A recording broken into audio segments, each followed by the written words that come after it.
Sorry, Jen. Go ahead. Thank you, Jen. There are Taliban fighters right now carrying American weapons. They're wearing American fatigues, the full kit of gear.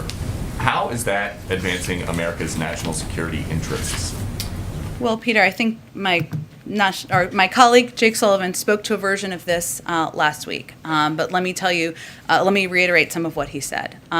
When the president made this decision to bring our men and women home from Afghanistan who were serving, he knew he made that decision not lightly. He made the decision with a clear assessment from his national security team about what the impacts could be. We have taken steps over the past few months to retrograde materials, to bring materials home, to make them not available to the Taliban. We have taken those steps from our military. But our choices at hand, the president's choices at hand, were either to equip the Afghan National Security Forces with the materials and the equipment and the weapons they needed to fight, or not. He made the decision to equip them with the weapons to fight, and we will continue to take steps to retrograde our materials and equipment. But does the president have a sense that most of the criticism is not of leaving Afghanistan, it's the way that he has ordered it to happen by pulling the troops before getting these Americans who are now stranded?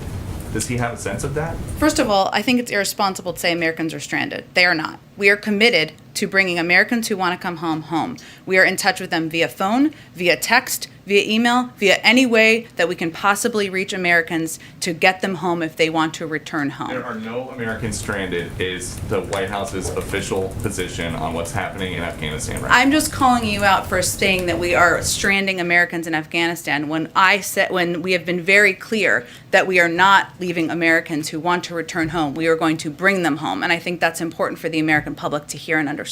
Okay, and then following up on what somebody asked, Jake, the president likes to say America is back, but his policies have Americans getting beat up by the Taliban and Afghans handing babies over barbed wire fences. Is that what he meant when he said America is back? What the president meant is that we are going to continue to lead in the world, including being the leaders in evacuating not just our Afghan partners, not just American citizens, but now also our allies. And we have done that by evacuating approximately 42,000 people over the last month. That is Americans leading. That is our men and women in our military leading on the ground, securing the airport after the Afghans fled and didn't secure the airport, and ensuring that we are taking care of our partners as we promised to. Go ahead. More broadly, the president was asked about the polling. I'm going to ask you about Sure. it now. Would you acknowledge this has been a particularly challenging period for the president? There have been questions about his decision-making among some Americans, reflected in some of the polls.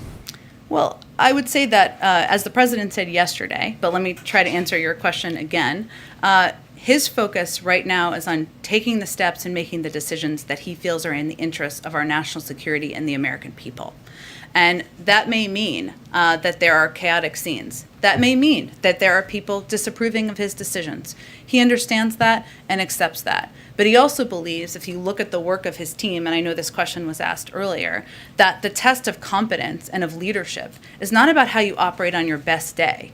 It's about how you operate when the chips are down, when things are difficult, when you need to adapt and make decisions. And that's what we've seen over the last week. That's what we've seen the men and women in the military do. That's what we've seen our national security team do.